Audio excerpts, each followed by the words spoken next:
Di sini, saya bernama Raffi Nadi akan menjelaskan uji Chi kuadrat.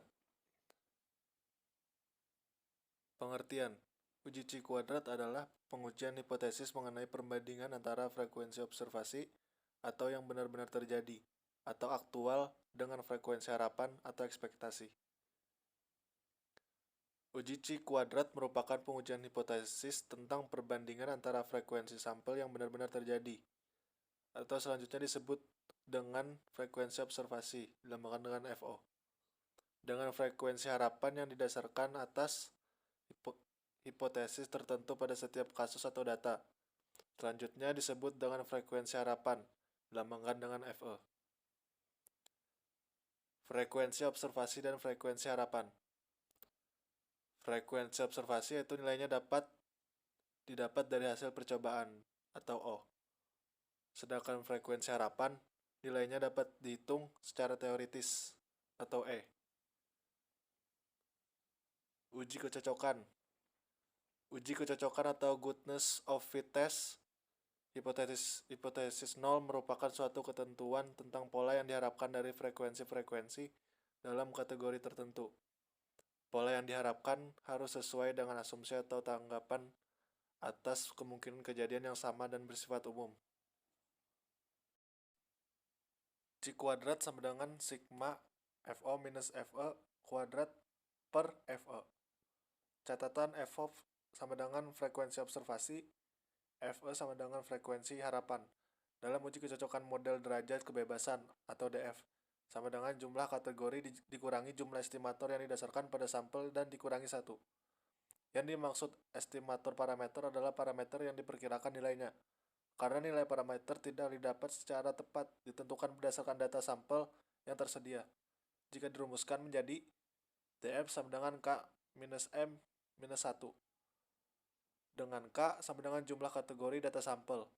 M sama dengan jumlah nilai-nilai parameter yang diestimasi. Jika hipotesis 0 menyatakan bahwa frekuensi-frekuensi observasi didistribusikan sama dengan frekuensi harapan, tidak ada parameter estimatornya. Dengan demikian nilai M sama dengan 0. Berikut beberapa contoh. 1. Sebuah dadu setimbang dilempar sekali. Berapa nilai ekspektasi sisi 1, sisi 2, sisi 3, sisi 4, sisi 5, dan sisi 6 muncul? Jawabannya bisa kita lihat di bawah. Selanjutnya nomor 2, sebuah dadu setimbang dilempar 120 kali. Berapa nilai ekspektasi sisi 1 sampai dengan sisi 6 muncul? Jawabannya dapat kita lihat di bawah ini.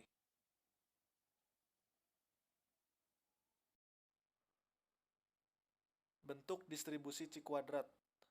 Nilai Chi kuadrat adalah nilai kuadrat, karena itu nilai Chi kuadrat selalu positif. Bentuk distribusi Chi kuadrat tergantung dari derajat bebas atau degree of freedom.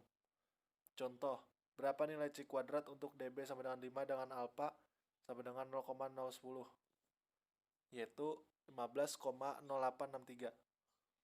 Berapa nilai Chi kuadrat untuk dB 17 dengan alpha 0,005, yaitu 35,7185. Pengertian alpha pada uji Chi kuadrat sama dengan pengujian hipotesis yang lain, yaitu luas daerah penolakan H0 atau taraf nyata pengujian. Selanjutnya, frekuensi observasi dan frekuensi harapan.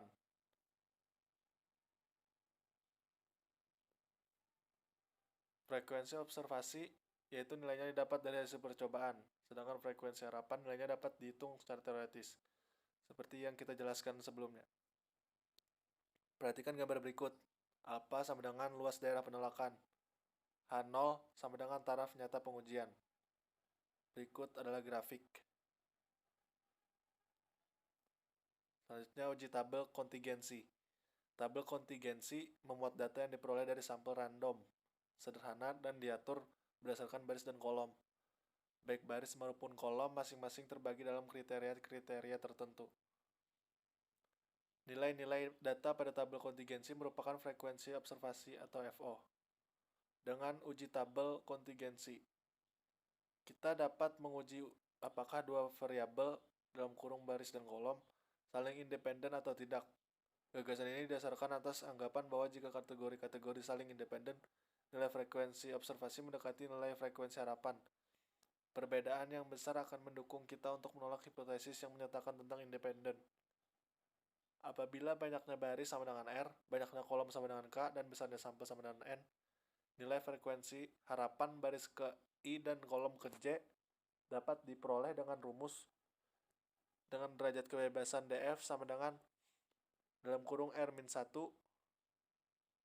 dikali dalam kurung K-1. Sedangkan rumus untuk memperoleh nilai dikali 2.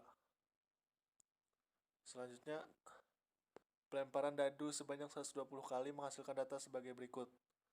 Dapat dibaca di tabel di bawah ini. Penjelasannya, nilai dalam kotak kecil adalah frekuensi ekspektasi. Apakah dadu itu dapat dikatakan setimbang? Lakukan pengujian dengan taraf nyata sama dengan 5%. Solusi 1. H0 sama dengan dadu setimbang, yaitu semua sisi akan muncul 20 kali. H1 dadu tidak setimbang, yaitu ada sisi yang muncul tidak sama dengan 20 kali. Statistik uji C kuadrat. 3 nilai alfa sama dengan 5%, yaitu sama dengan 0,05.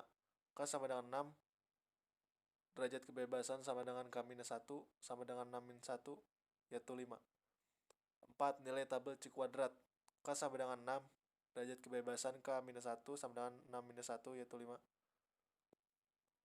Derajat kebebasan sama dengan 5. Alpha sama dengan 0,05. Berarti C kuadrat tabel sama dengan 11,0705. 5. Wilayah kritis. Penolakan H0 jika C kuadrat hitung lebih dari C kuadrat tabel dalam kurung derajat kebebasan dan alpha. C kuadrat hitung lebih dari 11,0705. Catatan, gunakan tabel seperti ini agar pengerjaan lebih sistematik. Dapat kita lihat di tabel tersebut penjelasannya. Berikutnya kesimpulan. C kuadrat hitung sama dengan 1,70 kurang dari C kuadrat tabel. Nilai C kuadrat hitung ada di daerah penerimaan H0. H0 diterima, pernyataan dadu setimbang dapat diterima. Demikian yang dapat saya jelaskan dalam uji distribusi C kuadrat. Terima kasih atas perhatian.